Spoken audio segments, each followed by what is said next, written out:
Caríssimos amigos, bondosos irmãos, irmãs, companheiros da sala Falando Espiritismo na Rede Amigo, boa noite para todos.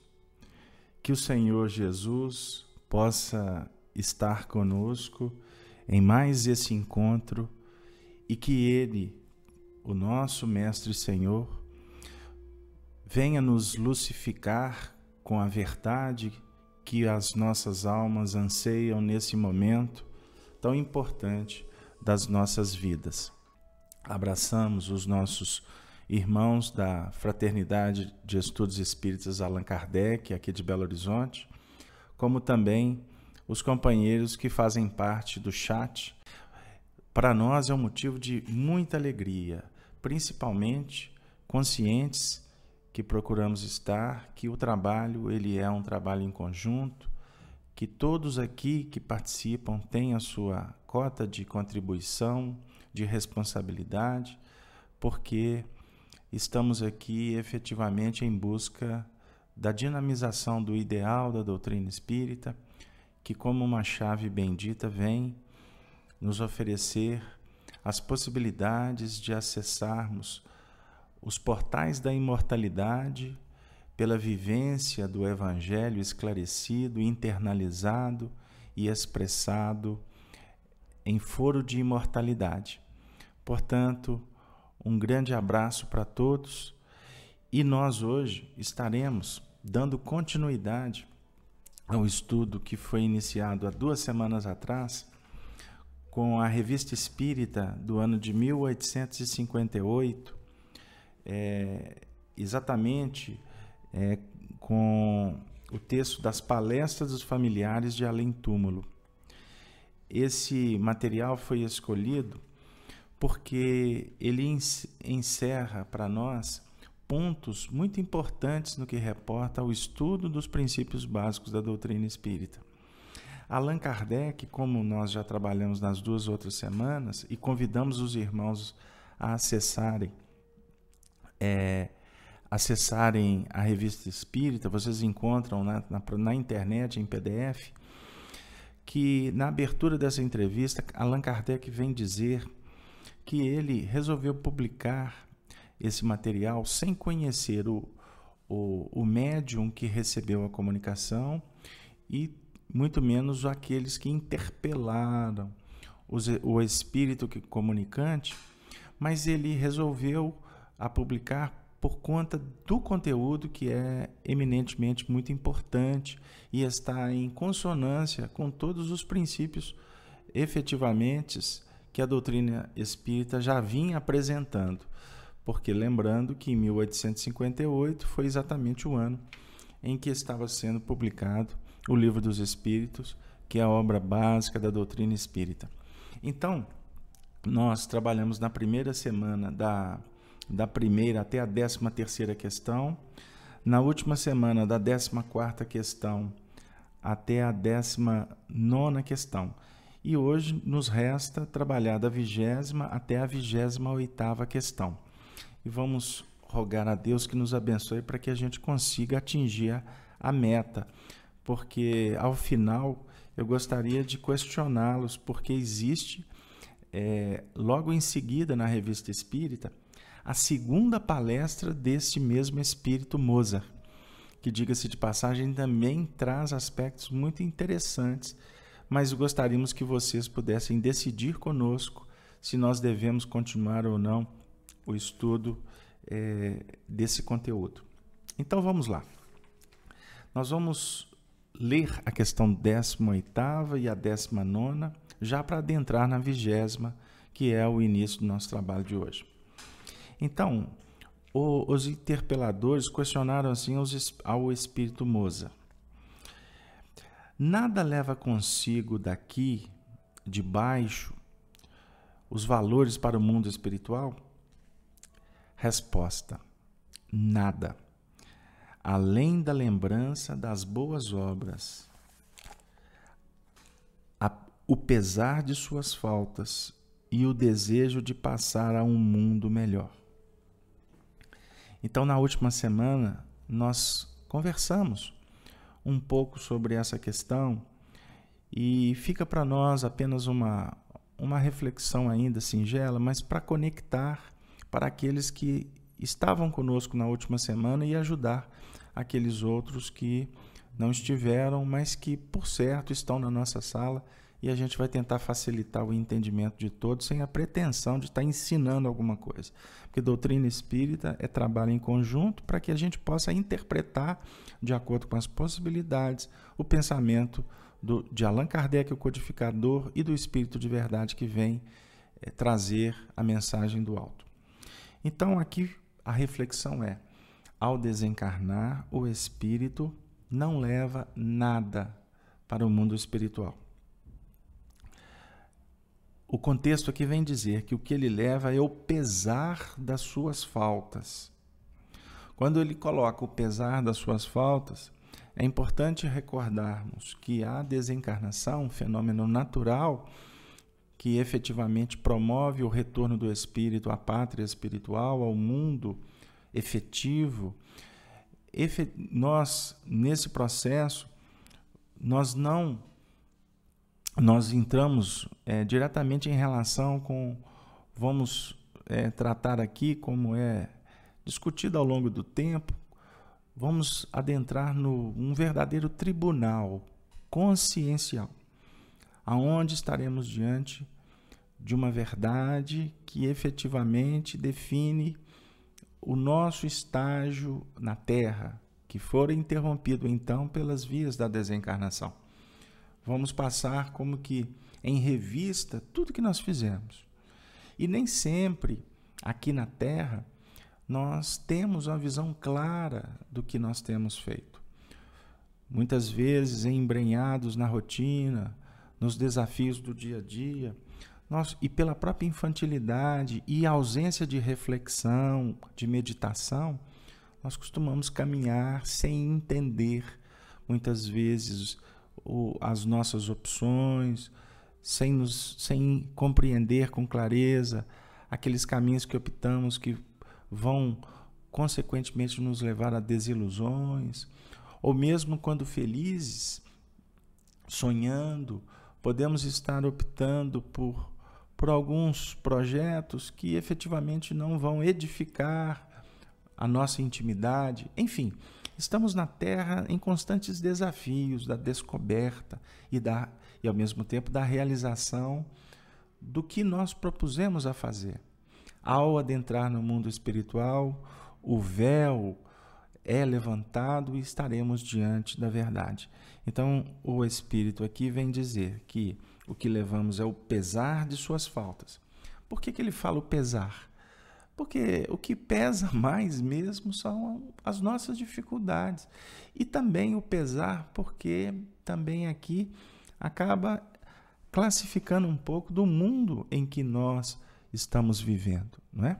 Aqui, efetivamente, é um mundo ainda de muitas dificuldades, né? De muitas provas. Então, assim, não é um mundo ditoso. Então, é importante a gente adentrar nesse contexto, verificando que estamos efetivamente tentando vencer os óbices, né? E geralmente, pela nossa incipiência, pelas nossas ainda fragilidades, a gente tende muito a percorrer caminhos não muito felizes. E as conquistas, os momentos que foram de felicidade, por assim dizer, aqui na Terra, eles acabam não pesando tanto, não é? Eles acabam sendo o estimulador para a segunda questão, para a segunda parte da frase, quando ele vem falar do desejo de passar ao mundo melhor. Ou seja, nós estaremos no mundo espiritual sendo convidados para sempre trabalharmos em nível dos aspectos mais elevados, né? Enfim, como na Terra, todos nós almejamos percorrer sendas que nos felicitem mais. Todos nós necessitamos, vamos dizer assim, de buscar o progresso, a qualificação da nossa vida material e lá, efetivamente, a qualificação da própria vida espiritual. Eu gostaria de fazer uma pergunta para vocês que estão no chat. O som está chegando bem? Por favor, ok? Shanri, o som está bom? Ótimo, ok. Muito bem. Então, continuando. Na questão 19ª, ela é trabalhada assim.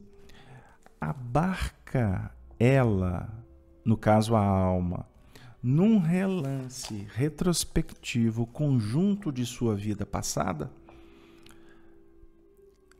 Ou seja, no momento da desencarnação, ele entra num processo de retrospecção quanto à sua vida passada. Aqui nós podemos trabalhar entendendo essa questão como aquela vida que cessou, ou seja, aquela reencarnação que naquele instante foi interrompida, porque ao chegar no mundo espiritual não quer dizer que o espírito vai ter acesso a vidas pregressas, a outras experiências. Não, isso no nosso atual estágio evolucional, a nossa mente não teria condição de suportar, não é? E nesse contexto eu me recordo do livro Nosso Lar, quando a personagem Laura foi dentro do movimento de preparação para a reencarnação, ela teve a oportunidade de fazer uma terapêutica regressiva, na qual só foi possível ela ser levada 5 séculos atrás. Nada mais do que isso. E o que seria 5 séculos? Possivelmente 5, 6, 7 encarnações no máximo, mas não necessariamente tendo informações sobre todas essas reencarnações, porque é necessário por parte do espírito maturidade, condições para lidar com as emoções que efetivamente brotam quando o ser entra no processo da reminiscência. E isso o próprio Emmanuel vem em algumas abordagens, algumas entrevistas, trabalhar conosco o cuidado que devemos ter com as regressões de memória, que exige dos terapeutas, dos técnicos, moralidade, cuidado, carinho, conhecimento para não abrir painéis que possam depois ser de difícil encaminhamento. Mas quanto à vida pregressa em si, aquela vida que foi, no caso, interrompida, eu não gosto de falar vida interrompida porque a vida não se interrompe. O que se interrompe é a reencarnação ou o estágio que o espírito permanece lá no mundo espiritual quando ele tem que dar um break para vir para a Terra. Então, ou seja, nós abrimos ciclos e fechamos ciclos, mas a vida é uma só.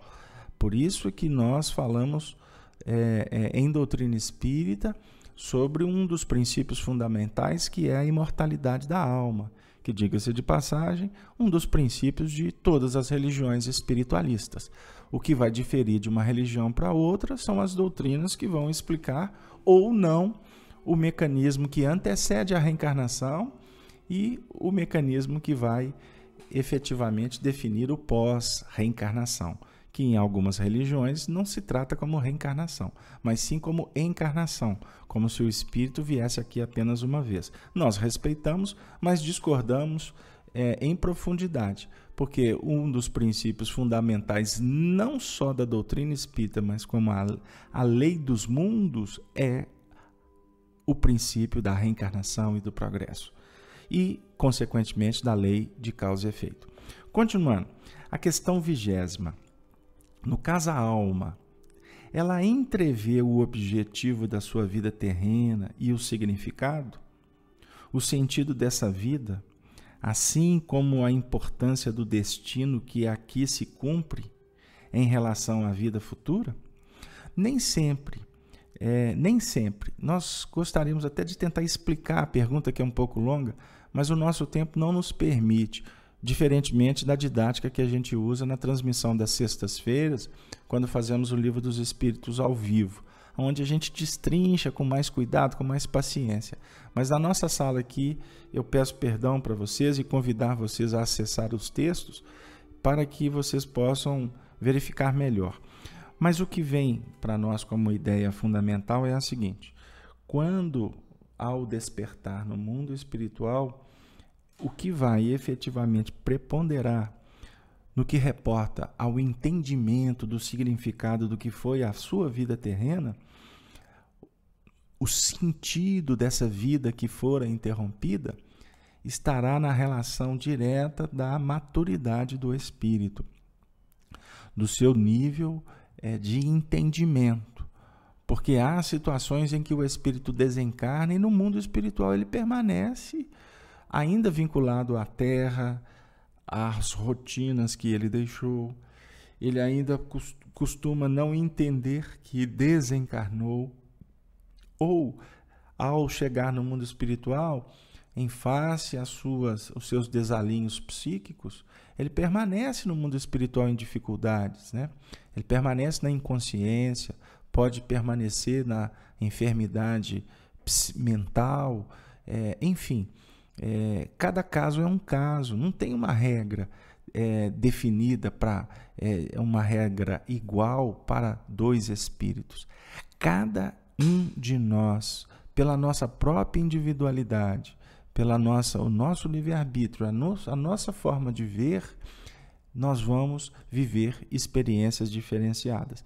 Por isso é que fica para nós o convite ao estudo, à reflexão, ao investimento em nível de doutrina espírita, no caso nosso, que estamos em doutrina espírita, de procurar entender os meandros da vida, as leis, as forças, entender as injunções, para que a gente possa qualificar a nossa vida atual e efetivamente nos preparar para o processo da desencarnação.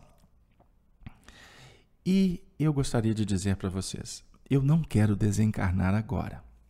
E eu tenho quase que certeza que 99,9% de vocês que se encontram na sala nesse momento não querem também a desencarnação. Não é verdade? E tomara que ela demore. Sim, tomara que ela demore, porque nós temos muitas coisas para fazer, não é verdade? Nós temos muitos desafios a vencer, nós temos limites a sobrepor, nós temos virtudes para serem conquistadas, nós temos vícios que precisam de ser trabalhados. Mas, contudo, todavia, porém, como falam os amigos, nós precisamos de nos preparar. Como o Chico falava, né? Eu não sei que hora que chegará a passagem para a minha viagem, mas eu fico atento ao barulho do trem, não é? Lembrando que Chico morava em Pedro Leopoldo e na década de 20, 30, 40, tinha o trem que cortava a cidade e que sempre anunciava, né? Quando ele estava se aproximando ou partindo. É mais ou menos o que acontece conosco. O trem vai passando e nós precisamos estar atentos ao alarme, né? A sirene dele, para que a gente não possa bobear, né? E dizem aqui em Minas que mineiro, por exemplo, não perde trem. Então eu vou convidar as nossas amigas, a Silvana que está lá em Nápoles, na Itália, né? Os demais companheiros que estão nas diversas cidades do Brasil, outros que estão também fora do país, que a gente possa aprender um pouquinho com os mineiros, né? E eu reencarnei em Minas exatamente para fazer esse curso, para a gente não perder o trem da vida, né? Continuando, tirando as brincadeiras, a gente faz exatamente para quebrar um pouquinho, não é verdade? Principalmente quando o assunto é desencarnação, não é verdade? Porque temos muita coisa para fazer.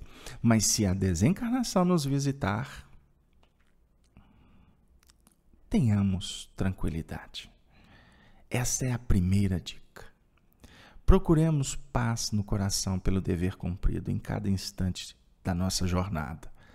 E não esquecer jamais que a prece, ela é uma ponte-luz que aproxima as dimensões, os corações e nos fortalecem para perpassarmos as tempestades naturais do caminho. Questão 21. Continuando. Sim, ela compreende a necessidade da depuração para chegar ao infinito. Quer purificar-se para atingir os mundos bem-aventurados. Sou feliz, no caso Moza fala, mas ainda não me encontro nos mundos onde se desfruta a visão de Deus. No caso desse espírito aqui, ele já tem uma visão ampliada. Ou seja, ele já entende as moradas, não é? As diversas habitações pelo cosmos. Ele já sabe que existem mundos bem-aventurados. Então, no caso dele, ele já começa a desfrutar de uma visão. No caso, na visão de uma realidade melhor, mais qualificada, mais transcendente. E ele chega a colocar para nós uma reflexão interessante, que nos mundos superiores, os espíritos desfrutam a visão de Deus. Observemos que expressão transcendente, que nós não temos palavras no mundo para tentar explicar, não é? Porque aqui, a grosso modo, podemos falar, então lá no mundo espiritual o pessoal encontra com Deus, participa com ele de conclaves, bate papo, discute. Não é isso que ele está dizendo. Ele está definindo para nós que quanto mais evoluído, nos mundos superiores, os espíritos vão ganhando em percepções, os sentimentos vão se tornando verdadeiras asas libertadoras, e através das atitudes, ou seja, dos ideais implementados nas ações, a comunhão com Deus se faz de uma forma natural. Jesus fala para nós sobre isso. Quando, por exemplo, ele diz, eu e o Pai somos um. Quando ele fala assim, eu não vim de mim mesmo, mas vim do Pai que me enviou para realizar a sua obra. Ele faz uma prece para que o Senhor possa ajudar os discípulos. E na prece, conforme a narrativa do capítulo 17 de João, ele diz, Senhor, não vos peço que os tire do mundo, mas que os livre do mal, para que eles estejam comigo como eu contigo estou. Ele vê a Deus pela sua condição. E o nosso desafio na Terra é começar a trabalhar nesse sentido. Guardemos essa reflexão, porque é possível, meus amigos. O vínculo que nós vamos estabelecendo no diapasão da fraternidade faculta isso para nós. Esse momento na sala nós estamos procurando sentir, não com as nossas emoções terrenas, as nossas sensações físicas, mas nós estamos procurando sentir a presença de Deus dentro do nosso coração. Isso é para a gente pensar.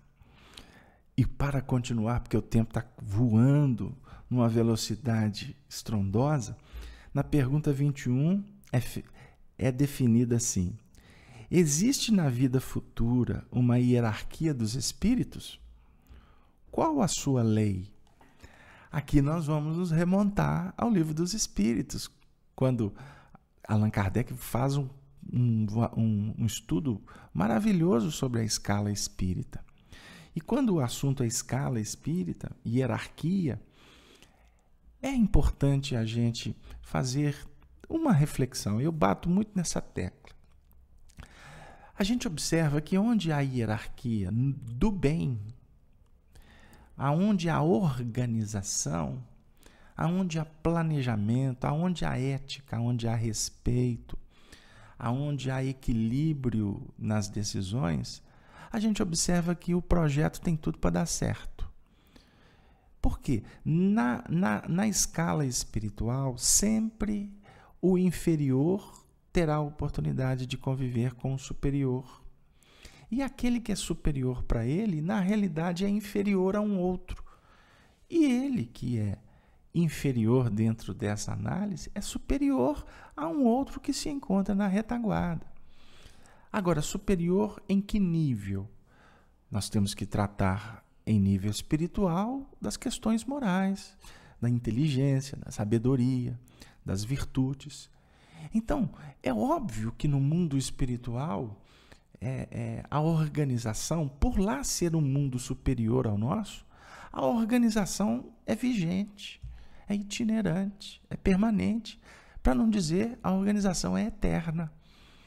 Nós que não temos organização, não a temos por conta da nossa dificuldade em adequar aos ditames da vida. A nossa vida muitas vezes descamba para outros rumos porque nós temos um problema sério com a disciplina. Nós temos uma dificuldade muito séria quando a vida vem dizer que nós precisamos de mudar, não é verdade? Quando trabalhamos nas empresas, que nós mudamos de setor, é um Deus nos acuda. Eu costumo dizer que, por exemplo, numa empresa, costuma a secretária lá ter um vaso de uma planta na frente dela, a mesinha dela lá, tudo bonitinho. Aí, de repente, o chefe chega e fala assim, olha, eu não estou gostando desse vaso aqui, não. Vamos fazer o seguinte, vou tirar o vaso. Ou então, vamos mudar sua mesa de lugar. Você não vai olhar mais para a janela, você vai olhar para a parede. Costuma entrar em depressão. Nós temos muitas dificuldades. O médico chega para a gente e fala que nós precisamos de mudar a alimentação. O que vai acontecer? A gente entra em parafuso. Não é verdade, Juarez? Estou observando que você está aí conosco vibrando, não é? Eu gostaria muito da sua ajuda no chat aí, não é? E se quiser participar, levanta a mãozinha aí para a gente trocar, não é? E os demais companheiros também. Mas então, nós temos dificuldade de mudança. E a mudança sempre vem pelo próprio mecanismo da lei do progresso. E a mudança, geralmente, ela é facultada por aqueles que possuem uma visão mais ampla, que têm autoridade para determinar, no seu sentido legítimo do termo, não é? E quando eu falo determinar, eu estou tratando aqui numa sala espírita de determinações espirituais. Porque aqui na Terra nós temos uma ideia muito clara do que é a hierarquia. Só que aqui a hierarquia muitas vezes, ou na maioria das vezes, ela não é bem exercida, porque os espíritos que ocupam os encargos, não é? Ou para não dizer os cargos, eles não têm muita competência nos encargos, não temos muita habilidade no trato, no respeito, na fraternidade, porque o que tem que imperar é o resultado. Mas nós não temos paciência com aquele que não está dando resultado, não é assim que funciona nas empresas? Para não dizer que não é assim que funciona dentro de casa, se o filho não está dando resultado, a gente não quer trocar os pés pelas mãos, não quer cobrar, alguns querem até cortar, não é? Alguns querem bater, não pode não, viu, gente? Hoje dá processo. Mas, enfim, tudo isso em função da desorganização. E a desorganização física, ela representa a desorganização psíquica. É natural. Eu costumo dizer, né, com as nossas equipes que trabalham lá na FEAC, de visita nos lares, que vão os nossos amigos levar o evangelho, o passe, não é? O consolo, aqueles corações que não podem ir à casa espírita. Eu costumo dizer que a gente tem que entrar nos lares com muito evangelho no coração para não ficar julgando. Porque muitas vezes as nossas casas, os nossos lares, elas representam o nosso psiquismo. Não é? O que gravita dentro de nós acaba gravitando no plano físico. Então, se o seu quadro está pendurado torto na parede, talvez seja o momento de dar uma avaliada. Não é? Se a sua casa não tem muita incidência de luz, pode ser importante abrir a cortina. Se o negócio está bagunçado, cheio de poeira, de repente pode ser importante a gente poder começar a cuidar melhor. Porque isso, se a gente está indiferente às coisas de fora, é porque estamos indiferentes às questões de dentro. Não é verdade? Então, tudo na vida depende do nosso comprometimento com a disciplina, com a resignação, com a obediência. É o que o Espírito de Verdade vem falar para nós no Evangelho segundo o Espiritismo. Obediência é o consentimento da razão e resignação é o consentimento do coração. Se a gente não trabalhar nesse viés, nós não vamos abraçar as causas que vão nos auxiliar no processo de organização. E sempre que eu falo em disciplina, não tem como não nos recordarmos de Francisco de Paula Cândido, o nosso querido apóstolo da mediunidade, Chico Xavier. que em 1931 recebeu, vamos dizer assim, oficialmente a visita primeira de Emmanuel, embora ele já tinha percebido Emmanuel nas atividades, mas ele não sabia quem era. 1931, lá no Açude, ele, numa tarde de domingo, ele recebeu a visita de Emmanuel, que depois de trazer algumas orientações, que nós vamos nos permitir reservar esse conteúdo para a próxima terça-feira, no nosso espaço Amor e Sabedorias de Emmanuel e de Chico Xavier, mas dentro de todo um contexto relacional, de um diálogo extremamente fraterno e evangelizante, Emmanuel disse para ele: você quer exercer a mediunidade com Jesus? Aí o Chico disse: com a ajuda dos bons espíritos, o senhor acha que eu posso conseguir? Aí Emmanuel disse para ele: sim, meu filho, desde que siga os 3 preceitos básicos que todos nós sabemos. Que outro dia um menino da evangelização lá da FIAC falou assim: eu já sei essa história, é o Emmanuel 3D. Aí eu falei assim: Emmanuel 3D? É, porque eu assisti o filme do Chico e o Emmanuel... Aí eu comecei a pensar, ele está falando que o Emmanuel estava na terceira dimensão. Aí ele falou: não é nada disso não, 3D é porque é disciplina. A gente deu belas gargalhadas, mas é pura verdade. Por que o Emmanuel repetiu a palavra disciplina 3 vezes, Sil? Chanri, por quê? Não é? Por que na bandeira do Brasil nós temos ordem e progresso? E eu vou contar uma coisa aqui que talvez boa parte de vocês não saibam. No dístico da bandeira do Brasil, isso é uma revelação de Emmanuel para Chico Xavier. Era para ter uma trilogia: amor, ordem e progresso. Mas aqueles que definiam achavam que a palavra amor não cabia naquele tempo de austeridade e retiraram o amor. E nós vamos fazer prece para que Ismael, daqui a alguns séculos, inspire alguém para colocar a palavra amor no dístico do Brasil. Porque com amor a gente trabalha a ordem e o progresso com muito mais pujança. Mas isso é só um comentário que eu não posso fugir muito do tema. Continuando. A hierarquia, então, no mundo espiritual existe e o grau de depuração que a caracteriza. A bondade e as virtudes são os títulos da glória. Isso aqui já é a resposta 21. Na questão 22, como potência progressiva, é a inteligência que nela determina a marcha ascendente? Resposta: são sobretudo as virtudes, principalmente o amor ao próximo. Não é? Chanri colocou aí no chat o texto. E eu convido vocês a lerem junto comigo. É a inteligência, enquanto força progressiva, que lhe determina a marcha ascendente? Obviamente que a nossa inteligência está em franco progresso. E no mundo espiritual também assim se faz. Mas os espíritos falam que não é inteligência. E isso é um conteúdo doutrinário que vamos encontrar no Livro dos Espíritos, na Lei do Progresso. Ou seja, a intelectualidade vai na frente, mas a intelectualidade é que abre os portais para o moral, para as virtudes, não é?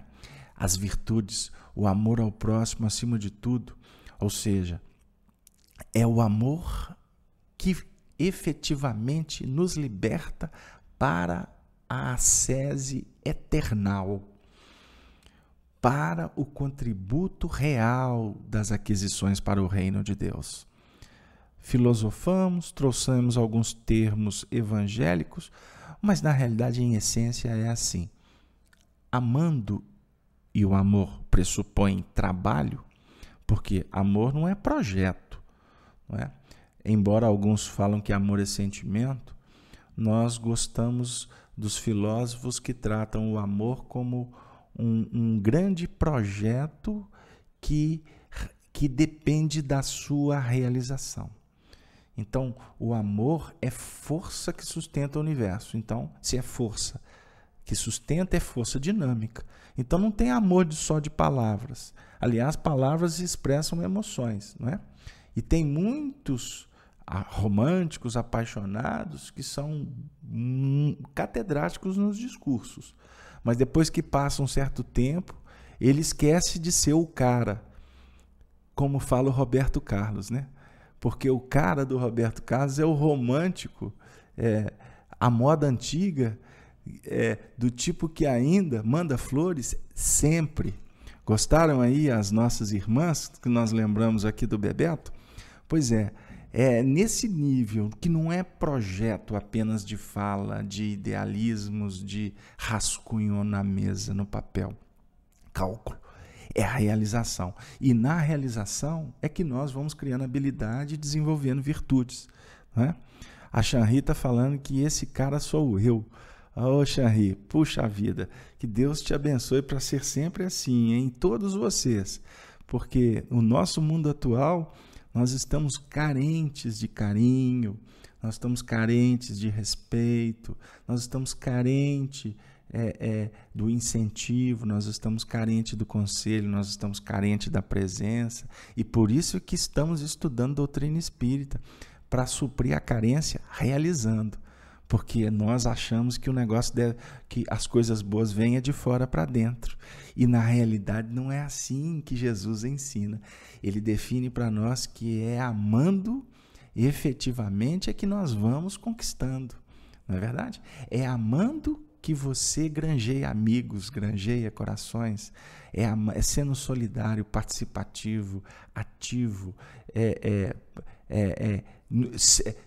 trabalhando em nível de sinergia, é que você cria efetivamente respostas, embora o amor opere sem buscas de resposta, não é mesmo? Jesus amado, questão 23. Nós temos que correr agora, hein? Peço a ajuda de vocês. Uma hierarquia dos espíritos faz supor uma hierarquia de residências? Existe esta? Sob que forma? Aqui a gente observa o pensamento daquele que interpela, né? Ele está pensando na hierarquia em nível material. Se tem hierarquia em nível moral dos espíritos, lá. E as casas, como é que são? Tem tapera, tem palácio, tem apartamento de 1 quarto, a kitnet, tem apartamento triplex, e aí vai, né? E aí os espíritos vão responder o seguinte: a inteligência que é dom de Deus é sempre a recompensa das virtudes, caridade, amor ao próximo. Os espíritos habitam diferentes planetas, segundo o seu grau de perfeição. Neles gozam ou desfrutam maior ou menor felicidade. Gente, é muito interessante a forma com que os espíritos nos atendem. Por quê? As respostas dos espíritos superiores sempre se caracterizam como um convite a pensar maior. É aquele movimento de Jesus quando ensina a parábola do bom samaritano, e depois de concluir a parábola, ele é indagado pelo religioso, pelo fariseu que vai tentá-lo, e pergunta para ele como fazer para herdar a vida eterna. E Jesus devolve a pergunta para o indagador, na maiêutica transcendente, e diz assim: o que está escrito na lei? Aí ele responde: amarás a teu Deus sobre todas as coisas, com toda a sua força, com todo o seu entendimento, e ao próximo como a si mesmo. Mas antes, Jesus pergunta para ele: o que está escrito e como lês? Como você lê? Como tu interpreta? Porque o que está escrito lá, todos aqui sabemos, somos judeus. Todos nós aqui na sala, todos nós espíritas já conhecemos alguns aspectos. Agora, a pergunta da vida é assim: como nós lemos? Este companheiro recebe uma resposta dos espíritos e dentro de um processo de hierarquia, de organização. E ele vem falar sobre como é as residências, como é que elas se caracterizam. E os espíritos vão responder em nível planetário. Eu estou preso num texto, pode ser que não foi isso que eles quiseram dizer, mas eu estou fazendo uma adequação para o crítico de plantão, com todo respeito. Porque a pergunta é residência. E eles vão falar de moradas.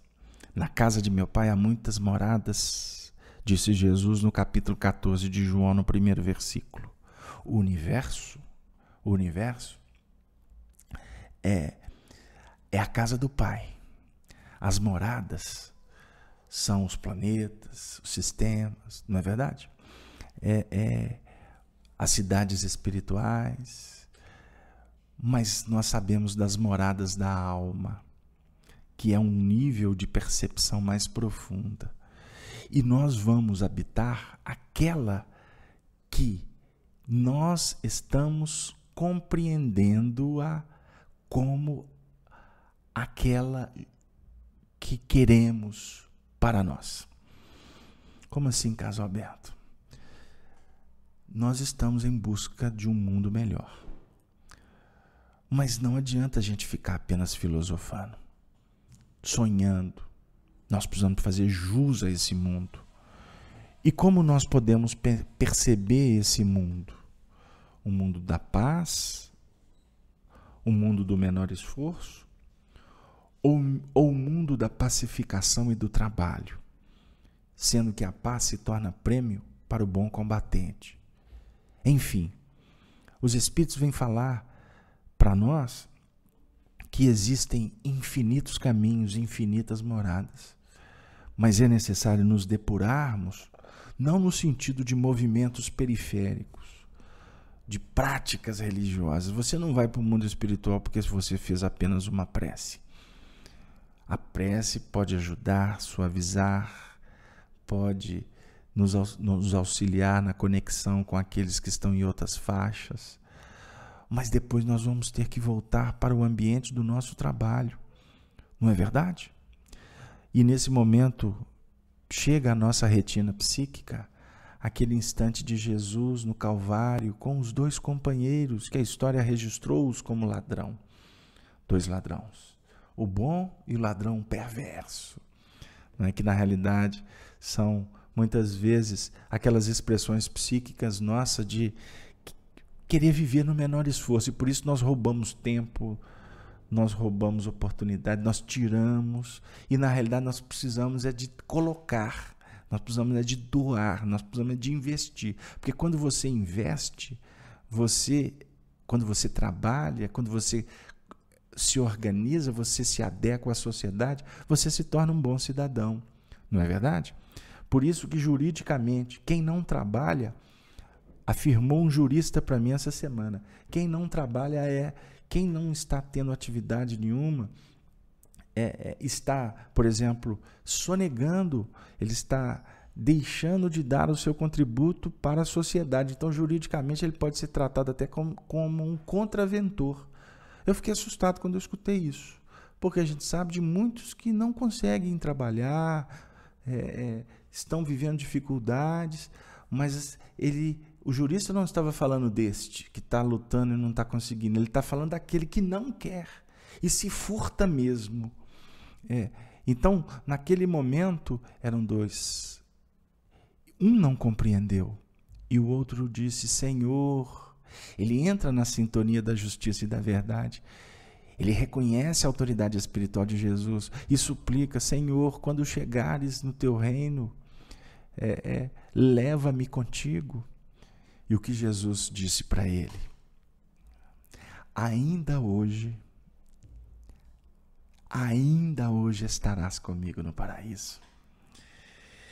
Certa feita, Emmanuel, interpretando esse momento, com informações substanciais da história do mundo espiritual, porque a nossa aqui é muito pálida.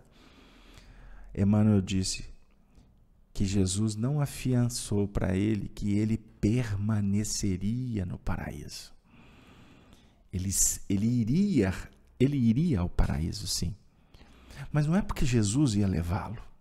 É porque naquele momento que ele entra em conexão com a verdade, ele já penetra, ele já sublima, ele já entra vibratoriamente em outra faixa.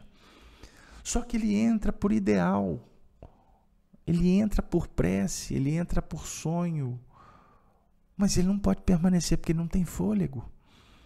Somos nós, quando terminarmos a sala, nós vamos descer, porque agora nós estamos subindo. É o que a gente aprende no Evangelho. Jesus subiu porque tinha descido. Essa é a lei. Subir, descer, subir e descer. Você sobe assimilando e desce depreendendo. Você sobe por informação, você sobe porque pediu, mas depois você tem que descer para realizar, porque é na realização que fixamos os caracteres. Então é muito importante que a gente possa pensar que as virtudes é que vão garantir as habitações superiores em nível do sentimento. Na questão 24, o que é o que se deve entender por espíritos superiores? Os espíritos purificados. Purificados como? Pelas conquistas, pelas lutas, pela dedicação, pelos esforços, pelas reencarnações, pelas desencarnações, pelo amor que vão empreendendo no próprio seio das suas intimidades. Não é isso? Os espíritos purificados, que nós ainda estamos distantes, mas jamais abandonados por eles. Porque o campo operacional dos espíritos superiores é entre nós. É para a gente pensar. Porque a gente fica julgando que o espírito superior está longe. Não é isso? Eles estão nas habitações junto com os anjos, né? Todo mundo voando para um lado e para o outro, escutando a música de harpa. E os espíritos superiores estão sustentando o universo. Para a gente pensar. Nós temos que verificar isso. E, se vocês me permitem, doutrina espírita é uma escola para espírito superior. Porém, matriculados estamos os inferiores. Agora, se eu não pensar, se eu não almejar uma condição melhor na hierarquia, eu estou virando as costas para o progresso. Por isso é que a gente vai aceitando os desafios, né? Por que nós estamos aqui com vocês? Nós estamos aqui estudando para melhorar. Melhorar para quê? Para ficar junto com os espíritos superiores? Não. Melhorar para servir melhor. Porque servindo melhor, como ensina Emmanuel, é que nós estaremos em comunhão com eles. Dentro de uma mesma dinâmica de trabalho, obviamente cada um realizando conforme o seu coração e as suas obras possibilitam. Para a gente pensar, meus amigos, na questão 25. Desculpe, mas eu tenho que correr mesmo. O nosso globo terrestre é o primeiro desses graus? O ponto de partida? Ou vimos ainda de um mundo inferior? O Espírito vai dizer assim: há 2 globos antes do vosso, que é um dos menos perfeitos. Aqui ele está dando uma informação. Se ela é precisa ou não, não nos importa. O que vale para nós é entender que o nosso mundo é um mundo ainda muito inferior. Ele não é dos primeiros mundos, daqueles primitivos, mas já é um mundo que inclusive viaja no universo, porque o universo não é estanque. Quando a gente vê nas fotografias, as galáxias estão se locomovendo, está tudo girando, está tudo trabalhando na forma a respeitar a lei gravitativa, né? E as outras leis que regem o universo. O nosso mundo é um mundo imperfeito. Agora, para a gente ascender então a um mundo melhor do que o nosso, nós temos que qualificar o nosso.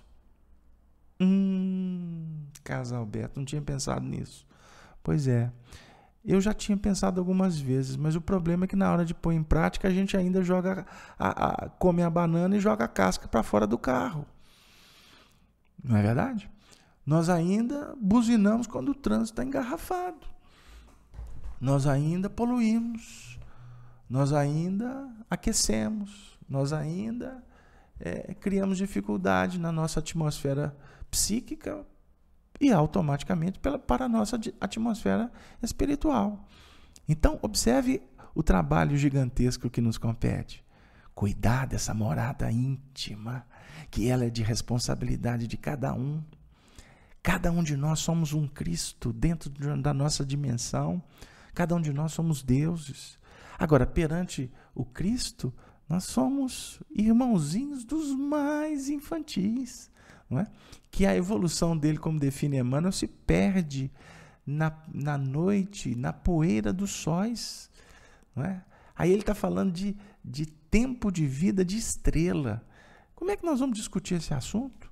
Da mesma forma, como é que nós vamos entrar no método de discutir como é que é lá no mundo inferior? O importante é a gente começar a refletir sobre o que foi a Terra há 100 mil anos atrás, há 500 mil anos atrás. Refletir o que é a Terra há 2.000 anos atrás, quando Jesus esteve conosco, para dividir o tempo da história e verificarmos que nós estamos ainda com os mesmos comportamentos daqueles tempos que nós ainda abandonamos, torturamos Jesus, crucificamos Jesus e até hoje continuamos a vendê-lo nas esquinas que muitas vezes a vida oportuniza dos nossos interesses mesquinhos. Na questão 26, qual o mundo que habitais? Ali és feliz? Agora a pergunta é particular. É pergunta para o espírito de nome Mozart. Será que é o Mozart famoso? Continua. Resposta. Júpiter. Que ele vai nominar. Nele gozo de uma grande calma. Amo todos aqueles que me cercam. Não temos mais ódio. Nós já vimos vários textos na própria Revista Espírita que fazem referência a Júpiter, colocando como um mundo bem superior ao da Terra. Por informações dos próprios espíritos, através de Chico, no século XX, há algumas notas que se contradizem, mas, num contexto geral, Emmanuel define que Júpiter e Marte estão além da Terra no universo do universo do progresso. O que caracteriza um mundo superior ao nosso é a da calma. É o mundo da pacificação. Se a gente quiser vislumbrar o mundo superior, nós recebemos um código, se eu posso assim dizer, poético, de valor expressivo. Ele está contido no capítulo 5, 6 e 7 de Mateus, o Sermão da Montanha. E nós poderíamos sintetizá-lo nas bem-aventuranças. Bem-aventurados os puros de coração. Bem-aventurados os simples, não é? Porque tudo isso vai definir paz, herdar terra, vai definir atendimento da justiça, vai definir carinho, consolo, para todos nós que estamos ansiando por esses mundos mais superiores. Agora, de uma coisa fica clara: sendo esse espírito realmente um habitante de Júpiter, o que ele estava fazendo aqui, na época da codificação espírita? Ele estava trazendo notícias. Eles estão nos informando. Como continuam a nos informar, e os mundos se intercambiam, porque os superiores não deixam os inferiores à míngua de pão. Não foi o que Jesus disse? Não vos deixarei órfãos? Pergunta 27. Em 5 minutos eu tentarei fazer essas duas. Se tens lembrança da vida terrena, deves recordar-te do casal a reticências, de Viena. Já os vistes a ambos depois de tua morte? Em que mundo e em que condições estão? Aqui é uma pergunta particular. Eu vou me deter sem alongar, porque isso é uma matéria que o Juarez trabalha com muito carinho nas tardes de terça-feira no estudo da mediunidade, que nós devemos tomar muito cuidado com as perguntas que restringem, perguntas que nominam, perguntas que particularizam. Porque por ser espírito, ou seja, por aquele ente que conversa conosco, está no mundo espiritual, não significa que eles detêm todas as informações. E muitas vezes podem até obter a informação, mas o que não significa terem autorização para nos informar. Essa pergunta aqui é sobre um casal. Subentende-se que esse indagador conhecia esse espírito Moza. Então ele faz a pergunta para já ter uma questão mais operacional do mundo espiritual. E a resposta, para alguns, pode dizer assim, alguns podem afirmar, houve uma divagação, ou o espírito não quis responder, ou ele escorregou, né? Como é que a gente costuma dizer aqui em Minas, ele deu uma de quiabo, ele deu uma de sabonete, né? Em alguns casos os espíritos fazem isso, não porque estão mentindo, mas porque devem adiar a verdade, porque algumas informações não podem, não devem, não são justas, não são producentes chegar para nós. Então isso é apenas uma reflexão, porque muitas vezes a gente gostaria sim. Poxa, que vontade que eu tinha de saber o que o meu pai anda fazendo no mundo espiritual. Embora ele me visita de vez em quando, mas ele não me dá essa informação. Eu já tive para perguntar, mas ele, quando eu vou perguntar, ele assume outra tarefa e como diz na roça, casca no cerrado. Não é assim, Juarez, que fala aí no sertão? Não é? Ou monta no 18 e sai correndo. 18 é o porco, né? Essa é outra expressão da roça. Estou brincando com vocês. Porque os espíritos, eles não podem trazer informações extemporâneas, ok? Mas eu não quero não quero ater nessa questão. E a última, que era o objetivo.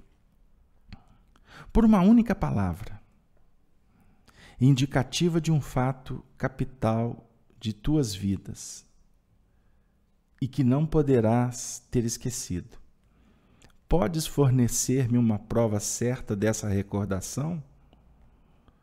Concito-te a dizer tal palavra. Aqui é uma questão particular. Ele vem perguntar, ele vem questionar para como que concluir o diálogo, porque subentende-se aqui que eram dois amigos. E a resposta é de um valor inestimável. O Espírito vem falar de amor e de reconhecimento.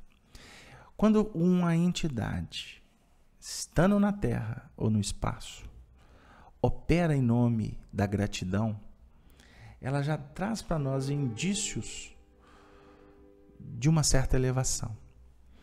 Porque a gratidão é filha legítima da caridade. O amor não se esquece.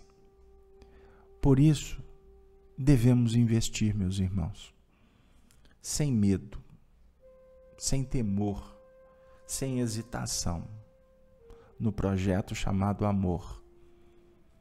Amor, devoção a Deus, amor, doação ao próximo, amor, operação para conosco mesmo. Eu vou repetir porque essa equação chegou aqui na minha memória ou no meu psiquismo agora. E ela precisa de ser registrada e analisada com carinho. Amor, devoção a Deus. Amor, doação ao próximo. Amor, operação. Trabalho pessoal. Investimento em nós mesmos. O momento é muito importante para todos nós. O instante é para que possamos nos abraçar como irmãos e efetivamente nos preparar cada vez mais para o que está nos sendo designado pelo Altíssimo. Façamos da nossa vida um projeto de dignidade, de mansuetude, de entrega, de caridade, pois assim encontraremos a real felicidade. Meus queridos amigos, a nossa alma se rejubila no Senhor, o nosso coração se engrandece pelo Evangelho, o Evangelho ainda planejado e tão pouco vivido. Façamos da nossa doutrina espírita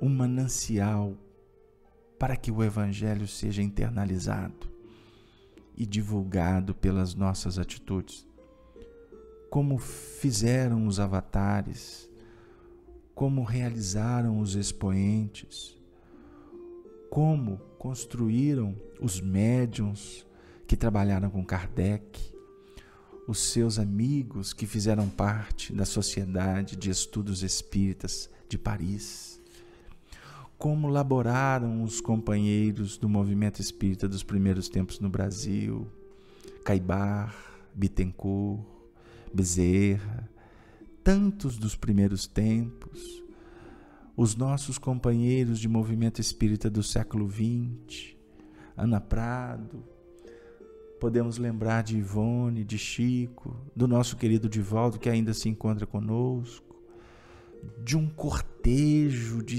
milhares de espíritos que se devotaram à causa da codificação espírita,